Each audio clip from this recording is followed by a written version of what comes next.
आपको सुनकर शायद अजीब लगे, लेकिन देश में भूतों का भी आधार कार्ड है। वे लोग जो अब इस दुनिया में नहीं हैं, उनमें से ज़्यादातर का आधार कार्ड अब भी सरकारी डेटाबेस में मौजूद है, जबकि उसे डीएक्टिवेट हो जाना चाहिए था। इतना बड़ा गैप क्यों है और इसके खतरे क्या हैं? लोगों के निधन के बाद भी उनके आधार कार्ड क्यों चल रहे हैं और क्या उनका गलत इस्तेमाल नहीं हो रहा है?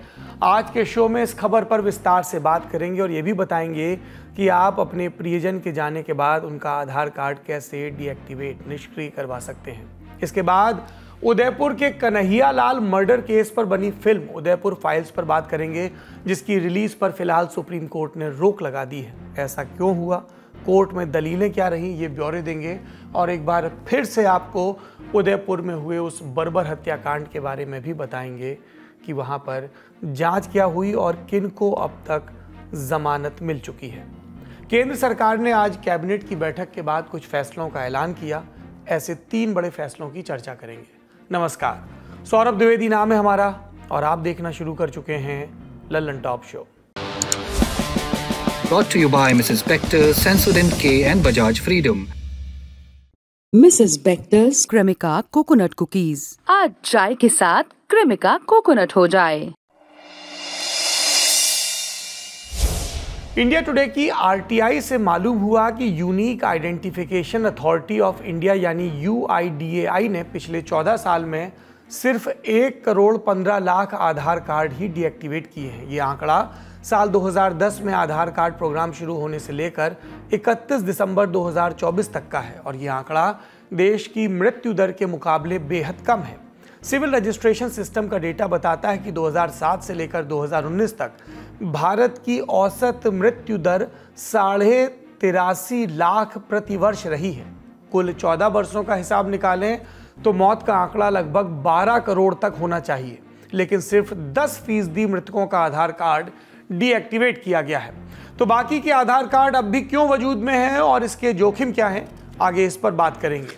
ये जानकारी तब आई जब बिहार में वोटर लिस्ट के स्पेशल इंटेंसिव रिवीजन यानी एसआईआर की वजह से आधार कार्ड पर नए सिरे से बहस हुई। चुनाव आयोग ने एसआईआर के लिए जरूरी दस्तावेजों की सूची में आधार को नहीं रखा। विपक्ष विरोध कर रहा है और सुप्रीम कोर्ट में इस मामले की सुनवाई भी चल रही है। अब इस नई जानकारी के बाद सवाल है कि मृत्यु दर और आधार डीएक्टिवेट किए जाने में इतना बड़ा मिसमैच क्यों है, गलती कहां हो रही है? इन सवालों के जवाब जानना जरूरी है, क्योंकि आज लगभग हर सरकारी स्कीम आधार कार्ड से जुड़ी है। यूआईडीएआई के अधिकारी कहते हैं कि आधार डीएक्टिवेशन की प्रक्रिया बहुत भारी भरकम है, धीमी गति से चलती है और पूरी तरह से बाहर से मिले डेटा पर निर्भर है। ये डेटा राज्य सरकारों और उस व्यक्ति के घर वालों की तरफ से दिया जाता है जिसका निधन हो चुका है। इसे रजिस्ट्रार जनरल ऑफ इंडिया यानी आरजीआई का ऑफिस कलेक्ट करता है, यूआईडीएआई के साथ शेयर करता है, जिसके बाद प्रक्रिया अपनी गति से आगे बढ़ती है।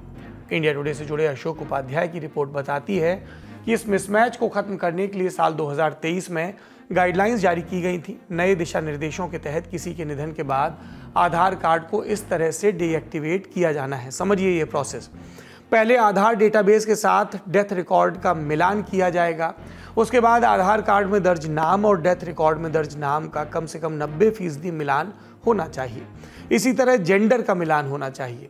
इसके बाद यूआईडीएआई फाइनल चेक करेगा। ये देखा जाता है कि निधन के बाद कहीं आधार का इस्तेमाल किसी बायोमेट्रिक वेरिफिकेशन के लिए तो नहीं हुआ। जब ये सुनिश्चित हो जाएगा तब आधार कार्ड को डीएक्टिवेट कर दिया जाएगा। यूआईडीएआई अधिकारियों के मुताबिक अगर निधन के बाद भी आधार नंबर पर गतिविधियां दर्ज की जाती हैं तो उस व्यक्ति को आधार सेंटर बुलाया जाता है, जहां फिर से बायोमेट्रिक वेरिफिकेशन होता है और आधार कार्ड को रीएक्टिवेट किया जा सकता है। लेकिन इन प्रोटोकॉल्स के बाद भी यूआईडीएआई साल दर साल के हिसाब से आधार डीएक्टिवेशन का रिकॉर्ड नहीं रखता। आपको याद हो तो आज के शो में हमने बिहार के एसआईआर का जिक्र किया। इसी एक्सरसाइज से जुड़ी कुछ और जानकारियां भी सामने आई हैं। मसलन बिहार के कुछ जिलों में आधार सैचुरेशन लेवल 100% से ज़्यादा है। आधार सैचुरेशन का मतलब किसी इलाके की अनुमानित जनसंख्या और वहां मौजूद आधार कार्ड की असल संख्या। 100% से ज़्यादा सैचुरेशन का मतलब जनसंख्या से ज़्यादा आधार कार्ड मौजूद हैं। इसका मतलब या तो डेटा डुप्लीकेट हो रहा है या बड़ी संख्या में लोग वहां से चले गए हैं या फिर आधार कार्ड डीएक्टिवेट करने में ढिलाई हो रही, यानी मृतकों के भी आधार कार्ड एग्जिस्ट कर रहे हैं और इसी की वजह से सैचुरेशन लेवल ज़्यादा है। इसका असर क्या होगा, एक्सपर्ट से समझते हैं। अब ये जो आरटीआई की है, जिससे पता चला है कि डीएक्टिवेटेड आधार बहुत कम है और मरे हुए लोगों की संख्या शायद ज्यादा है, उससे एक तो ये प्रॉब्लम है कि हमें कभी ढंग से नहीं पता चल पाएगा कि आधार डेटाबेस में डुप्लीकेट कितने हैं। क्योंकि अगर आप ढंग से जनसंख्या और मृत्यु दोनों को मिलाओगे नहीं, तब तक ये नहीं पता चल पाएगा। और ये डुप्लीकेट की प्रॉब्लम यूआईडीआई ने ही एक बार कम से कम ये भी कहा है किसी न किसी आरटीआई में कि कितने उनको डिलीट करने पड़े क्योंकि वो डुप्लीकेट पाए गए। तो मेरे ख्याल से एक तो ये और जो जो लोग जब तक उनका आधार की वो कार्रवाई पूरी नहीं होती, मेरे ख्याल से मरने के बाद भी लोगों को काफी दिक्कतें होती हैं उस व्यक्ति का बैंक अकाउंट और वो सारा समेटने में। वहां पर भी लोगों को दिक्कत आ रही है। महत्वपूर्ण बात यह है कि आधार डीएक्टिवेशन का मामला सिर्फ नंबर्स का नहीं है, ये सुरक्षा का भी मसला है। आपने सुना होगा नकली आधार कार्ड के केस बढ़ रहे हैं, फ्रॉड करने वाले चोरी की हुई आइडेंटिटीज का इस्तेमाल कर रहे हैं। कुछ खबरें आपको बताते हैं जो सिर्फ इसी महीने की हैं। पश्चिम बंगाल में स्पेशल टास्क फोर्स ने शेख मिराज और अब्दुल कुदुस को गिरफ्तार किया। आरोप लगे कि ये लोग पैसे लेकर फेक आधार कार्ड बना रहे थे। बांग्लादेश के आतंकी संगठनों से इनके संबंधों की जांच की जा रही है। ये सामने आया कि आतंकी फर्जी आधार कार्ड बनवाते हैं, उसके जरिए भारतीय सिम खरीदते हैं, फिर इसका इस्तेमाल गैर कानूनी गतिविधियों में किया जाता है। दूसरा उदाहरण, बेंगलुरु पुलिस ने एक फेक सिक्योरिटी रैकेट का पर्दाफाश किया। 8 लोगों की गिरफ्तारी हुई। इनके पास से 47 नकली आधार कार्ड जब्त किए गए। आगे की जांच चल रही है। तीसरा मामला, यूपी की साइबर क्राइम यूनिट ने सहारनपुर सिम कार्ड रैकेट का पर्दाफाश किया, जहां चोरी की गई आधार पहचान के जरिए विदेश में बैठे साइबर क्रिमिनल्स को सिम बेचे जा रहे थे 80 से 100 रुपए में। इनके जरिए 1000 से ज्यादा ओटीपी जनरेट किए गए। जांच में सामने आया इन फर्जी आइडेंटिटीज के जरिए साइबर स्लेवरी और मनी लॉन्ड्रिंग को अंजाम दिया गया। चौथा उदाहरण, केरल के तिरुवनंतपुरम में चुराए गए आधार पहचान के जरिए 1.5 करोड़ की प्रॉपर्टी हथिया ली गई। आरोपी मैरिन ने खुद को प्रॉपर्टी ओनर की सौतेली बेटी डोरा के तौर पर पेश किया, नकली कागजात तैयार करवाए। पुलिस ने बाद में फिंगरप्रिंट्स के जरिए आरोपी को पकड़ा। ये सिर्फ 1 महीने के बड़े उदाहरण हैं। लावारिस आधार कार्ड जितने ज्यादा होंगे, आपराधिक गतिविधियों की गुंजाइश उतनी ही ज्यादा होगी।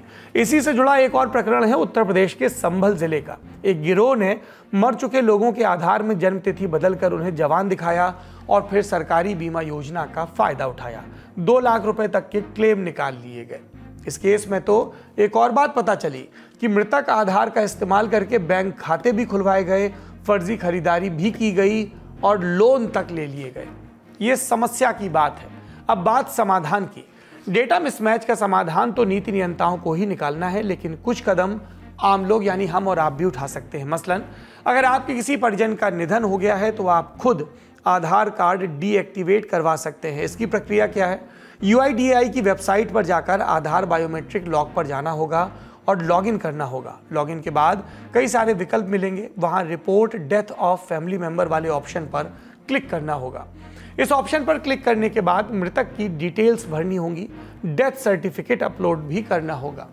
डेथ सर्टिफिकेट अपलोड होने के बाद आधार कार्ड कैंसिलेशन की प्रक्रिया शुरू होगी। कार्ड निष्क्रिय होने में 90 दिन का वक्त लग सकता है। ध्यान रहे, आधार डीएक्टिवेशन की रिक्वेस्ट सिर्फ परिवार के सदस्य ही दे सकते हैं। मसलन मृतक के बच्चे, भाई बहन, पति पत्नी, माता पिता या कानूनी अभिभावक। मीडिया रिपोर्ट्स बताती हैं कि नकली आधार कार्ड बनाने वाले मृतकों के नाम पर एक्टिवेट आधार कार्ड्स का इस्तेमाल खूब करते हैं, जो बायोमेट्रिक वेरिफिकेशन सिस्टम की कमजोरी को भी उजागर करता है। ऐसे में जरूरी है कि उचित कदम उठाए जाएं। यूआईडीएआई ने आधार कार्ड की प्राइवेसी बचाए रखने के लिए मास्क्ड आधार की व्यवस्था पहले से ही लागू कर रखी है, जिसमें आधार कार्ड के पहले 8 नंबर छिपे रहते हैं। इसके साथ ही जिम्मेदार लोगों को भी कदम उठाने होंगे।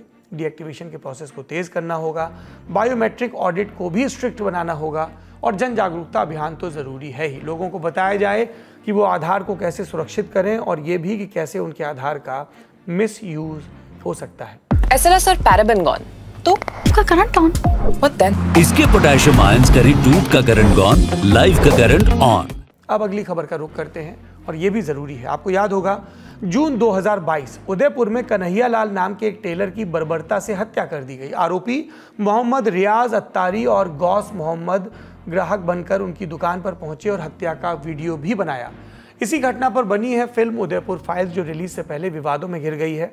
फिल्म 11 जुलाई को रिलीज होनी थी, लेकिन एक दिन पहले यानी 10 जुलाई को दिल्ली हाई कोर्ट ने इस पर रोक लगा दी। मामला सुप्रीम कोर्ट पहुंचा।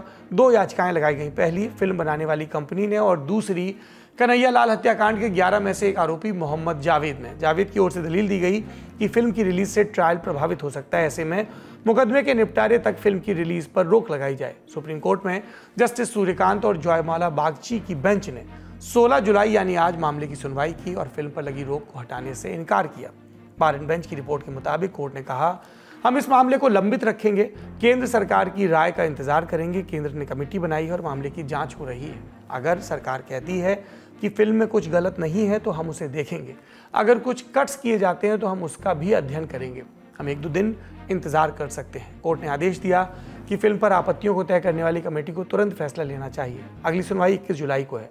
फिल्म निर्माता और कन्हैया लाल के बेटे ने धमकियां मिलने की बात भी कही। जवाब में कोर्ट ने उन्हें स्थानीय पुलिस आयुक्त को आवेदन देने की अनुमति दी ताकि खतरे का आकलन कर सुरक्षा दी जा सके। सुप्रीम कोर्ट के फैसले पर कन्हैया लाल के बेटे का बयान भी आया। तो हमें देश की जो सरकार है, मोदी सरकार है, उससे आशा है कि मोदी सरकार इसको हमारे पक्ष में निर्णय लेते हुए ये मूवी जल्द से जल्द रिलीज होगी और जो मोदी सरकार है वो इन आतंकवादियों का साथ नहीं देते हुए एक परिवार का साथ देगी, जो कि अपना दर्द पूरे देश के साथ साझा करना चाहता है और दिखाना चाहता है कि 3 साल पहले मेरे पिताजी के साथ क्या हुआ था और जल्द से जल्द इस केस में इन अपराधियों को फांसी की सजा भी मिले। मैं भी ये सरकार से आशा करता हूं। फिल्म उदयपुर फाइल्स को भारत श्रीनेत ने डायरेक्ट किया है। विजय राज, रजनीश दुग्गल और प्रीति जिंगियानी ने इसमें मुख्य भूमिकाएं की हैं। फिल्म का ट्रेलर 4 जुलाई 2025 को रिलीज हुआ था। 40 साल के कन्हैया लाल राजस्थान के धानमंडी इलाके में दर्जी थे। 11 जून 2022 को उनके पड़ोसी नाजिम ने उनके खिलाफ शिकायत दर्ज की। कन्हैया पर आरोप लगा बीजेपी की तत्कालीन प्रवक्ता नूपुर शर्मा के विवादित बयान के समर्थन का। कहा गया कि कन्हैया ने नूपुर के समर्थन में एक आपत्तिजनक सोशल मीडिया पोस्ट शेयर की। कन्हैया को इस आधार पर गिरफ्तार भी किया गया, लेकिन बाद में जमानत पर रिहा कर दिया गया। उन्होंने पुलिस को बताया कि ये पोस्ट उनके बेटे ने गलती से उनके फ़ोन से साझा की थी, क्योंकि वे खुद फ़ोन चलाना नहीं जानते थे। इसके बाद कन्हैया ने धानमंडी पुलिस स्टेशन में नाजिम और 5 अन्य लोगों के खिलाफ शिकायत दर्ज की। कहा गया कि उन्हें और उनके परिवार को धमकियाँ मिल रही हैं। नाजिम ने कथित तौर पर उनकी तस्वीर और दुकान का पता सोशल मीडिया पर शेयर कर हत्या की धमकी दी। फिर तारीख आई 28 जून 2022। मोहम्मद रियाज अत्तारी और गौस मोहम्मद नाम के 2 शख्स कन्हैया की दुकान पर ग्राहक बनकर पहुंचे। दोपहर का वक्त था। कन्हैया उनका माप ले रहे थे। उसी वक्त दोनों ने उन पर धारदार हथियार से हमला किया और इस पूरी घटना को कैमरे में रिकॉर्ड भी किया। फिर उनका गला रेत कर हत्या कर दी और फरार हो गए। बाद में वीडियो जारी किया जिसमें हत्या की जिम्मेदारी ली और इसे नूपुर शर्मा की टिप्पणी का बदला बताया। कन्हैया की हत्या का वीडियो सोशल मीडिया पर वायरल हुआ। देश में तीखी प्रतिक्रिया हुई, विरोध प्रदर्शन हुए। उदयपुर में 24 घंटे का कर्फ्यू लगा रहा और पूरे राजस्थान में इंटरनेट सेवाएं भी सस्पेंड हुई। कुछ ही घंटों में दोनों आरोपियों को गिरफ्तार कर लिया गया। जांच एनआईए को सौंपी गई। एनआईए ने 11 आरोपियों के खिलाफ यूएपीए, हत्या और आपराधिक साजिश के तहत चार्जशीट दाखिल की।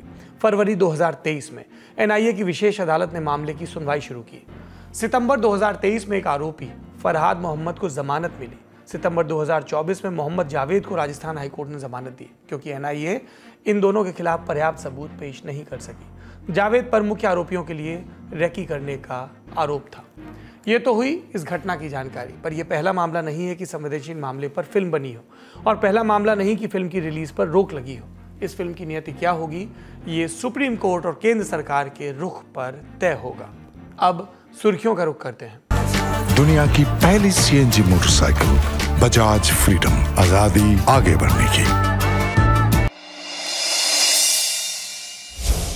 सबसे पहले बात प्रोफेसर अली खान महमूदाबाद की। फेसबुक पोस्ट के मामले में गिरफ्तार हुए अशोका यूनिवर्सिटी के प्रोफेसर महमूदाबाद को सुप्रीम कोर्ट से राहत मिली है। जस्टिस सूर्यकांत और जस्टिस जयमाला बागची की बेंच ने सुनवाई की और कहा कि उन्हें अब सोशल मीडिया पर लिखने या अन्य आर्टिकल पब्लिश करने की छूट होगी। केवल उनके खिलाफ दर्ज 2 मामलों पर कोई पोस्ट नहीं कर सकते, क्योंकि ये अभी अदालत में विचाराधीन है। इसके अलावा कोर्ट ने हरियाणा एसआईटी की जांच प्रक्रिया पर सवाल उठाए और कहा कि एसआईटी अपनी जांच में दिशा से भटक रही। बेंच ने सवाल किया, जब केवल पोस्ट की भाषा चेक करनी थी तो महमूदाबाद के डिवाइस को जब्त करने की जरूरत क्यों पड़ी। साथ ही एसआईटी को जांच 4 हफ्तों में पूरा करने का निर्देश दिया गया। इस दौरान जस्टिस कांत ने और भी तीखी टिप्पणी की और कहा कि आपको प्रोफेसर की नहीं, डिक्शनरी की जरूरत है। प्रोफेसर महमूदाबाद ने ऑपरेशन सिंदूर के बाद ये बात कही थी कि केंद्र सरकार ये जो एकता की बात कर रही है और भारतीय जनता पार्टी, ये अन्यथा भी रहनी चाहिए। पूरा मजमून आप स्क्रीन पर देख सकते हैं। अगली सुर्खी में बात कैबिनेट के फैसलों की। प्रधानमंत्री नरेंद्र मोदी की अध्यक्षता में यूनियन कैबिनेट ने 16 जुलाई को किसानों के लिए बड़े ऐलान किए। प्रधानमंत्री धन धान्य कृषि योजना को मंजूरी दी गई। इसमें 24,000 करोड़ रुपए का सालाना बजट रखा गया है, जो आगामी 6 वर्षों तक किसानों की मदद करेगा। मकसद कृषि क्षेत्र में बदलाव लाना। इसके तहत 100 जिले पूरे देश में चिन्हित किए जाएंगे। 3 आधारों पर ये डिस्ट्रिक्ट आइडेंटिफाई होंगे। ऐसे जिले जहां पर प्रोडक्शन कम होता है, जहां पर फसल का चक्र कम है और जहां पर किसानों को कर्ज कम मिलता है, यानी उनके पास कैपिटल की, पूंजी की उपलब्धता नहीं है। और इन 3 पैमानों के हिसाब से जब जिले चिन्हित होंगे तो वहां पर ये योजना लागू होगी। जिन जिलों में उत्पादकता कम है, फसल सघनता कम है, मतलब केवल रेनफेड एरिया जैसे हैं तो एक ही फसल होती है, कई जगह 3 फसल होती है, तो जहां फसल सघनता कम है और जहां केसीसी पर किसान को लोन बहुत कम लेते हैं, ऐसे जिलों को हम चिन्हित करेंगे इन 3 आधारों पर। और उन जिलों में 11 विभागों की 36 योजनाओं में कन्वर्जेंस के माध्यम से पूरी तरह से हम लागू करने का प्रयत्न करेंगे, सैचुरेट करेंगे एक तरह से। इसके अलावा 2 और बड़े प्रोजेक्ट हैं। पहला, national infrastructure and project corporation यानी NIPC को 20,000 करोड़ का स्पेशल फंड दिया गया है। मकसद है भारत के एनर्जी सेक्टर में विकास करना और पर्यावरण को लेकर जागरूकता बढ़ाना। और दूसरा, नेशनल क्लीन इन्वेस्टमेंट लिमिटेड यानी NCIL को क्लीन टेक्नोलॉजी और इनोवेटिव स्टोरेज के लिए 7,000 करोड़ रुपए की नई पूंजी मिलेगी, जिससे new technology, innovation, energy storage, battery, smart grid में इन्वेस्टमेंट किया जाएगा। चलते चलते एक जरूरी जानकारी। किताब वाला में इस हफ्ते हमारे मेहमान हैं पूर्व प्रधानमंत्री मनमोहन सिंह के मीडिया सलाहकार रहे संजय बारू। उन्होंने PMO में काम करने के किस्से सुनाए, प्रधानमंत्री नरेंद्र मोदी से मुलाकात और द एक्सीडेंटल प्राइम मिनिस्टर की आलोचना पर अपना पक्ष रखा और ये भी बताया अपनी किताब सेसेशन ऑफ द सक्सेसफुल के जरिए कि क्यों भारत से बड़े पैमाने पर ब्रेन और वेल्थ ड्रेन हो रहा है और इसे कैसे रोका जा सकता है। किताब वाला जरूर देखिए। आज का ललन टॉप शो यहीं तक। अपना और अपनों का ख्याल रखिए। शुभ रात्रि।